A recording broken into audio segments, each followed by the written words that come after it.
Hi, I'm Ashley and welcome to my channel. In today's video, I'm going to be reading 3 books that I've been wanting to read for a while now, so I'm super excited that I'm finally getting around to reading them. And those are these 3 here. So we have Sorcery of Thorns, Enchantment of Ravens, and Vespertine, and all of these are by Margaret Rogerson. And I'm going to be reading these in order of publication date from oldest to newest. So I'm going to start with the Enchantment of Ravens, then Sorcery of Thorns, and then Vespertine. And I've heard a lot about Sorcery of Thorns. It seems to be a book that everyone loves, and I know a novella came out earlier in the year also related to it. And on the other hand, I haven't really heard much about Vespertine, so we'll see how that one goes. And then Enchantment of Ravens I have heard some things about, and I've heard that it has fall vibes, which leads us to the theme of this vlog, which is going to be channeling fall vibes in summer. So today is July 21st, so we're getting to the end of July, and then we just have August left, but we're kind of at the point in summer where I'm kind of just done with summer. Summer is actually my least favorite season of the year. I just really don't like the heat and the humidity. And since I'm not in school anymore, I don't really have summer vacations to look forward to, so all I really do is work and hide in my AC. I also work in retail, so we've been getting like spring and summer stuff since like February and March, so I feel like it's been summer forever already. On the other hand, fall is my favorite season, so I always really look forward to it. So in this vlog, in addition to reading those 3 books, I'm going to be pretending it's fall, and we're going to be doing some fall activities such as making some fall treats, watching a fall / spooky season movie, and maybe even doing some fall decorating as well. So let's get started and go start an Enchantment of Ravens.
Hi, so it's the next day and I have a reading update.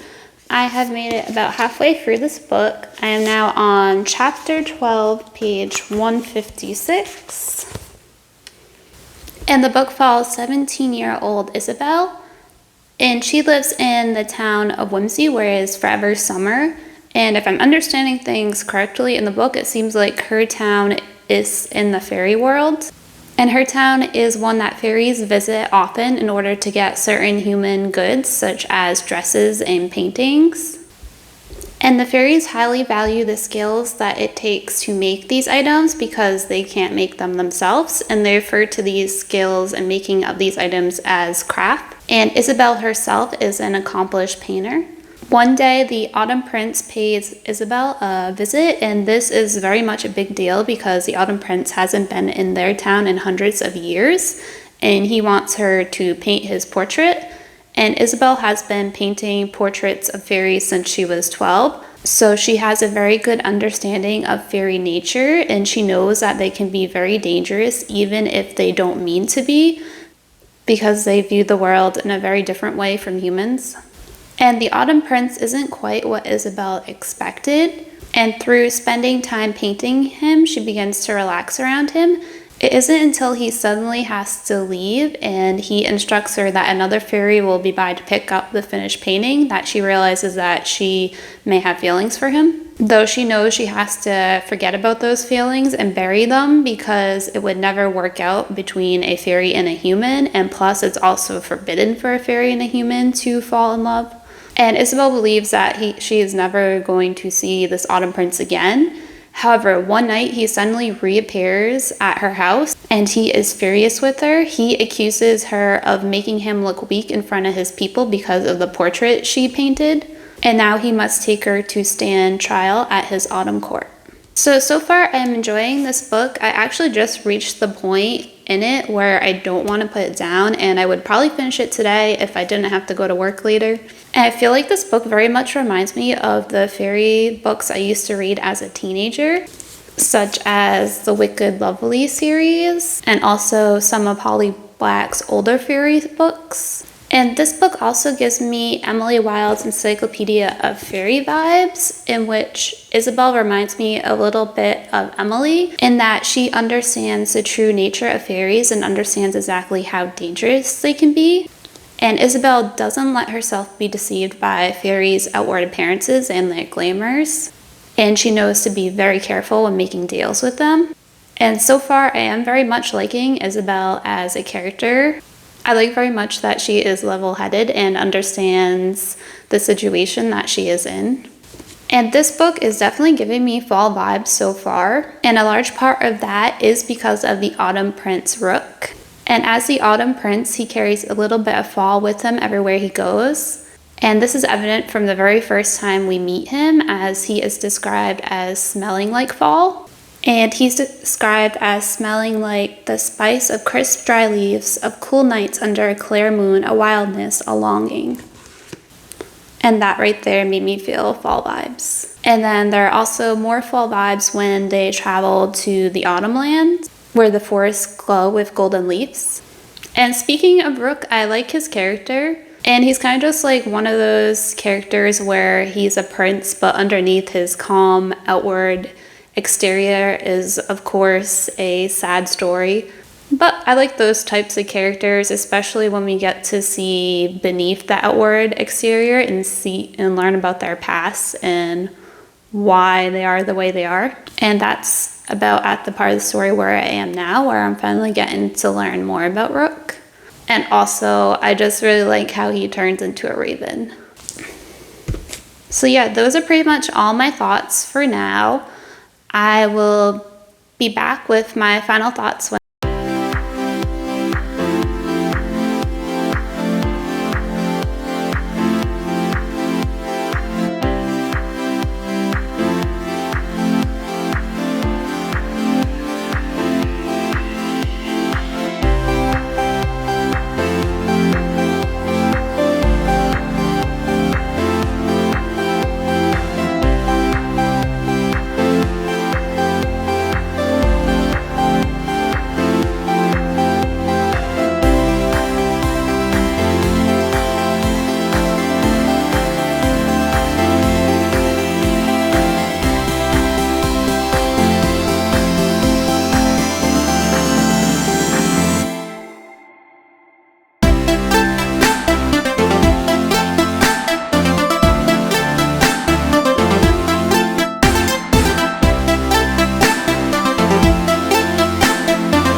Hi, so I am back with an update. Today is Saturday, July 29th, and I have finished An Enchantment of Ravens. And I also have a little library haul too.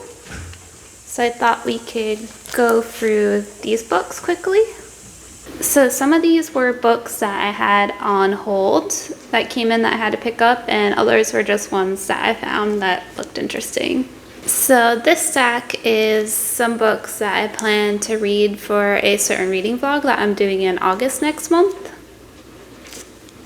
So we have Lonely Castle in the Mirror, Temple Alley Summer, Tide Song, and Nora and the Immortal Palace. And then these are just ones that I found while browsing the library. So we have Pumpkinheads, which I might actually end up reading in this video because it has all the fall vibes. Starlings, which sounds like it's going to be a spooky read. And it's a YA mystery / thriller, I think. And it sounded very similar to House of Salt and Sorrows. So I'm very interested in that one.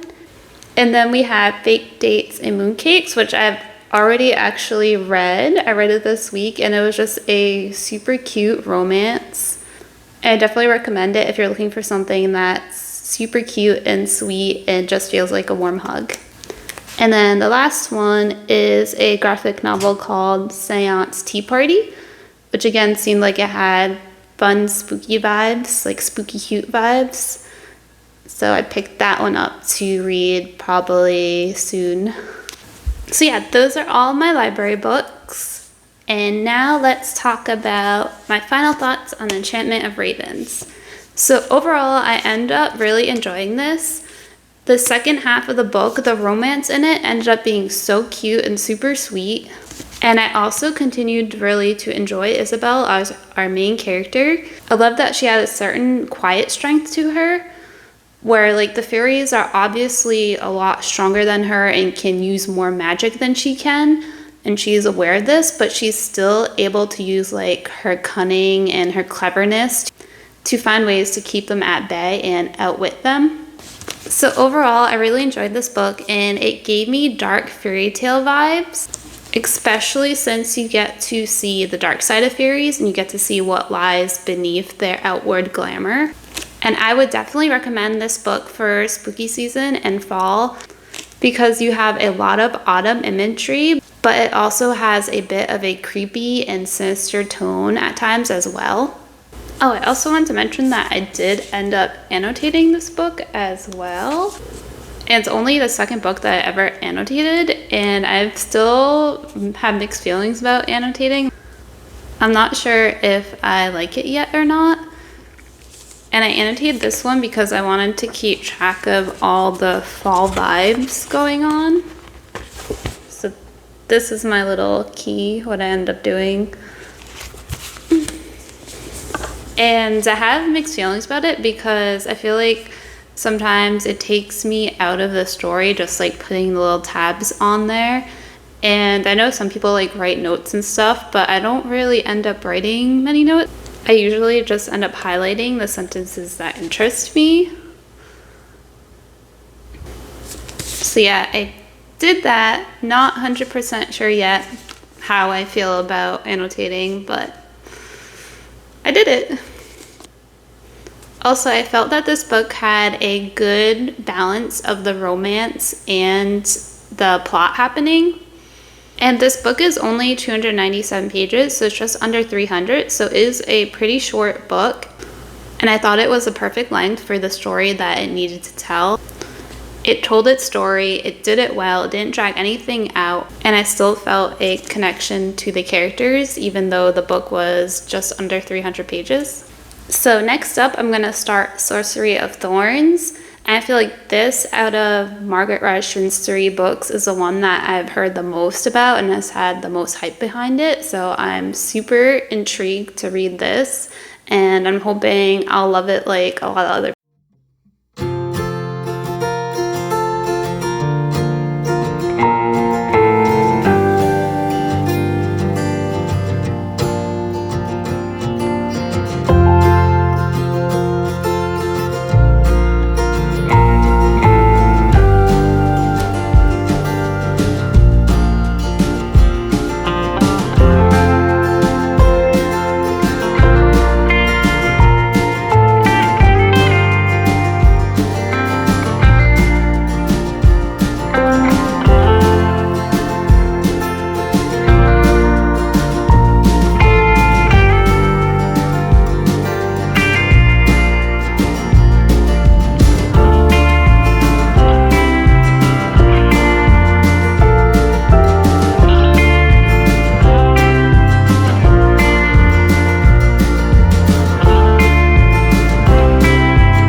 Hi, so it's the next day. I have a reading update.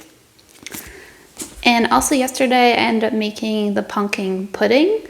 And I wasn't too sure at first how it was gonna come out because I've never had pumpkin pudding before. So I was like, either this could go really well or this will be a flop. And it actually ended up turning out good and I liked it. So that was good.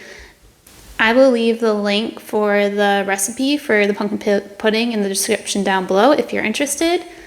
And I also put crumbled ginger snap cookies into my pudding, which I think gave it that extra boost. And also I'd say it tastes like pumpkin pie filling. So like if you had pumpkin pie without the crust. So that's that. So now on to Sorcery of Thorns. So far I have made it to page 113, chapter 11 in Sorcery of Thorns. So Sorcery of Thorns follows 16-year-old Elizabeth who lives in a world where libraries are dangerous places. And specifically is the 6 great libraries in their world that are dangerous because these libraries are home to books known as grimoires, and grimoires are books that have minds of their own. And it is the job of wardens to keep these grimoires safe and under control because if they don't, they can turn into horrible monsters. And Elizabeth's dream is to become one of these wardens, and Elizabeth grew up in one of the great libraries because as a baby she was left abandoned on its steps. And because of this, the closest she has to a mother figure in her life is the director of the library. However, an unfortunate incident one night leaves the director dead and Elizabeth as a suspect in her murder. So as a result of that, Elizabeth is then supposed to be interrogated by sorcerers. And Elizabeth was always taught that sorcerers are evil. And it is a sorcerer named Nathaniel Hawthorne that comes to escort Elizabeth to her hearing. And to her surprise, Nathaniel is only a couple years older than her. So that's the gist of the story. So now for my thoughts. So far I am really enjoying this book. I will say that my enjoyment went from enjoying it to really enjoying it with the introduction of the characters of Nathaniel and Silas. And especially Silas. Right now he is my favorite character. So Silas is Nathaniel's servant, but it quickly becomes clear that he isn't quite human, that he's actually a demon. And he just reminds me so much of Sebastian from Black Butler, which is an anime and manga series. And Silas's character is just like bringing me so much joy right now in this book. And I was enjoying his character so much that I actually started tabbing the parts that were giving me Black Butler vibes.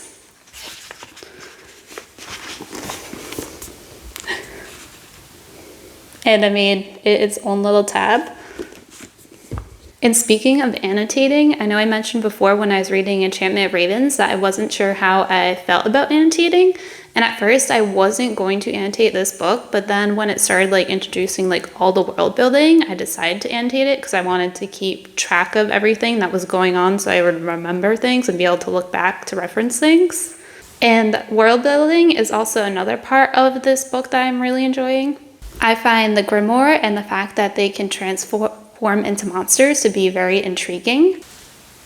And the grimoires are definitely giving me Hocus Pocus vibes.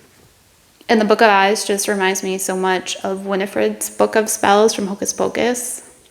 And also the fact that the grimoires are classified on a scale of 1 to 10 also gave me Jujutsu Kaisen vibes and reminded me of how they classified their cursed spirits.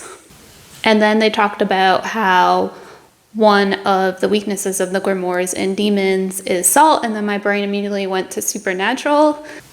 So yeah, this book is definitely giving me all the spooky season vibes, and it also has some fall vibes going on too, because it is now fall time in the book, and there also has been the mention of autumn foliage as well.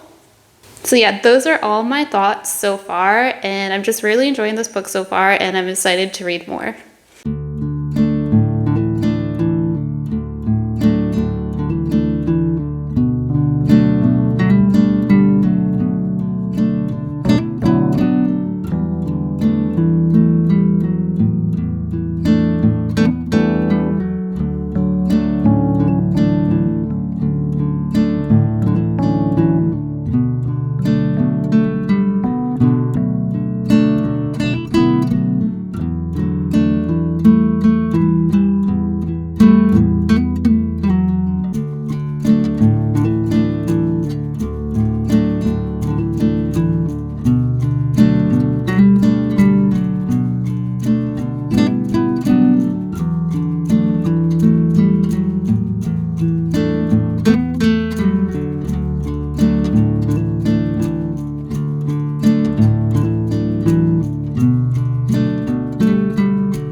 Hi, so it is now Sunday, August 6th, and I am back with a reading update.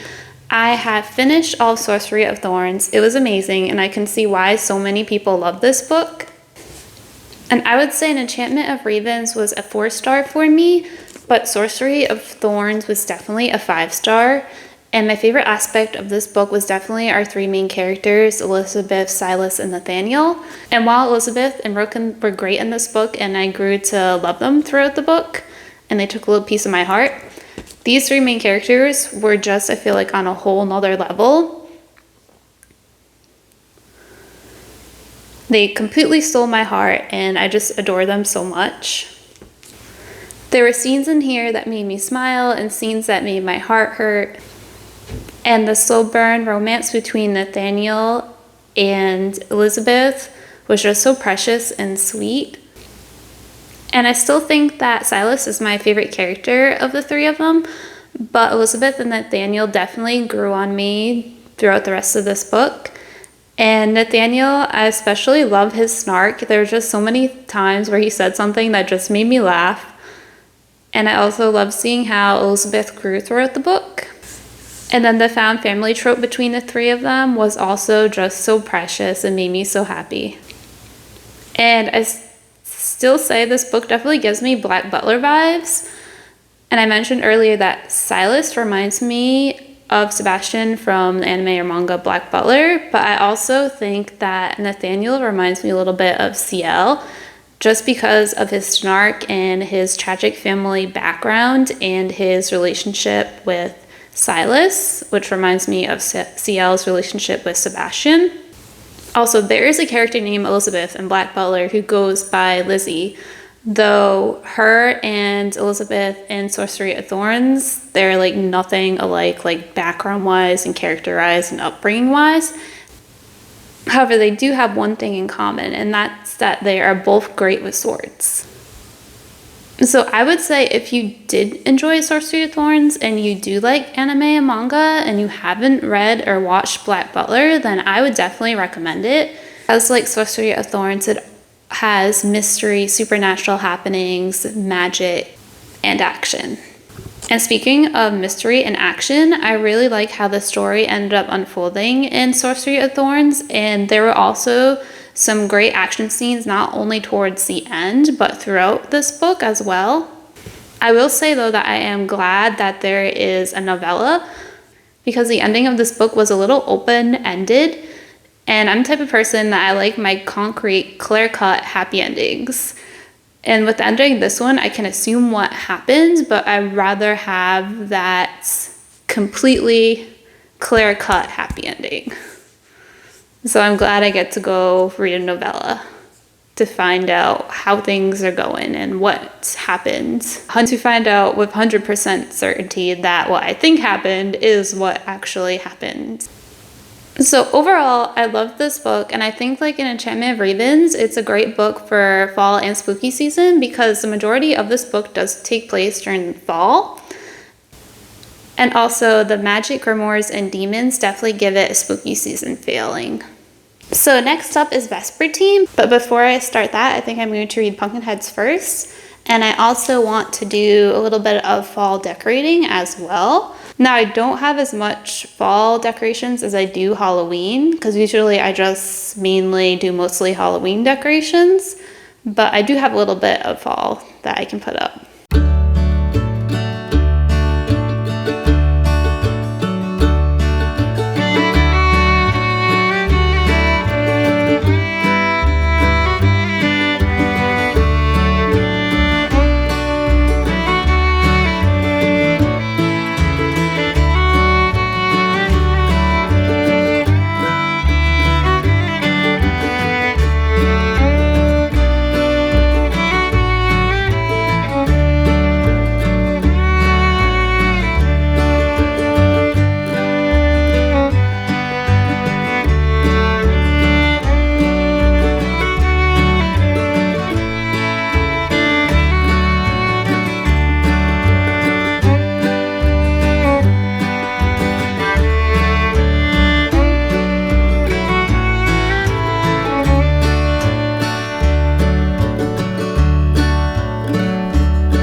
let's talk about Pumpkinheads. So I absolutely adored this book. This story follows two work friends, Deja and Josiah, and they work at a pumpkin patch every fall.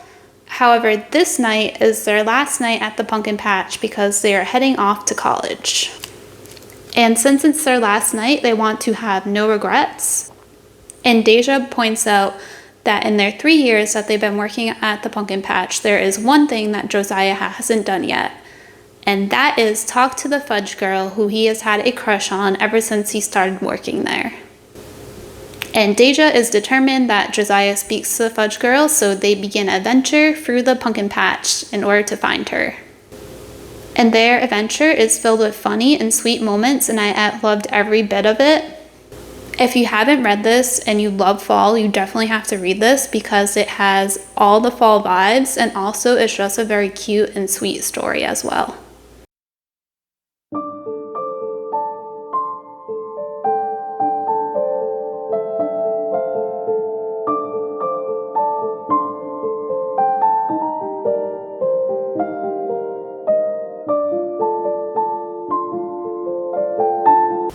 So let's talk about Vespertine.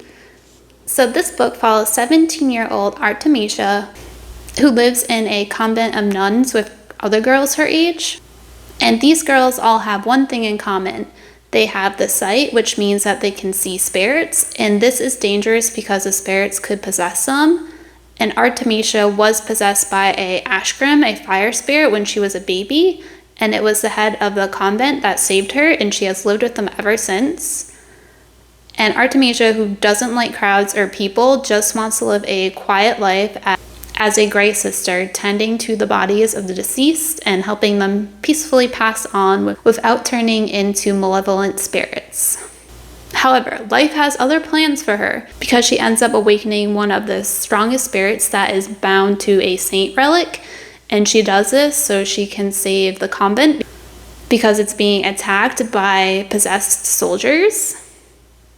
And now that she has awakened this spirit and now it is living inside her, her life will never be the same. And the spirit she awoken is one of the most evil spirits called a revenant, and it wants nothing more than to possess her and take over her body so it can be free once again and do whatever it wishes. And Artemisia must learn how to control the revenant because it might be her and her kingdom's only chance at survival because a dark force is rising. Now for my thoughts.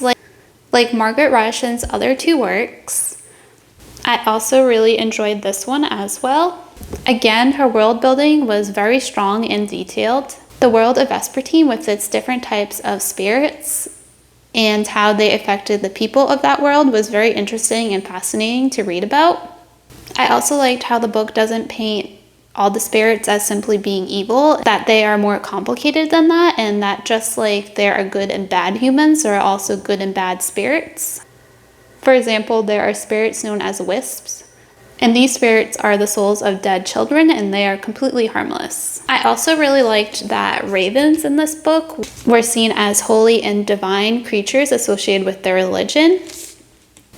In many other books I've read, ravens are seen as evil and malevolent creatures, so it was refreshing to get a different take on them. The plot was well paced with plenty of action-packed scenes and also calmer, more introspective scenes that gave room for character development. There were also some twists in the plot that I didn't see coming, and the ending wrapped everything up well, and I was satisfied with the ending. My favorite part of the story was definitely the characters. Specifically, the main character Artemisia and the Revenant were my favorites. I really liked that Artemisia was the exact opposite of Margaret Rushen's other characters, Isabel and Elizabeth. And Artemisia is different from them in that she is very quiet and she doesn't like talking to people, and talking to people gives her like a lot of anxiety, as she isn't quite sure how to act when interacting with others. I absolutely loved the relationship that formed between Artemisia and the Revenant. It was beautiful and heartwarming and at times bittersweet. And I loved how the two of them helped each other grow immensely as characters, and they also helped each other come to realizations about themselves that they might not have come to on their own.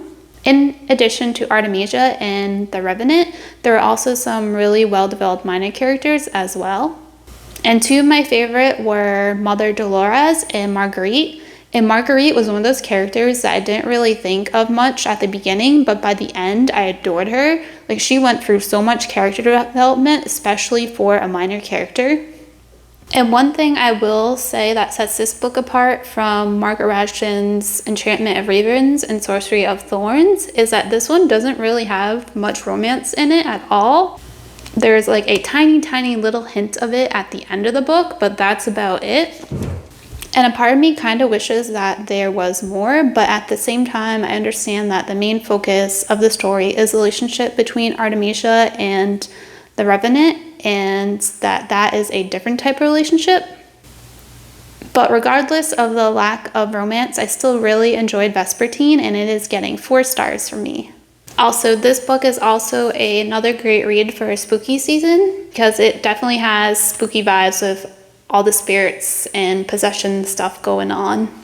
Alright, so we are at the end of the video, so let's just quickly wrap up this video and I will give my final thoughts, and I'll also give a little ranking on these 3.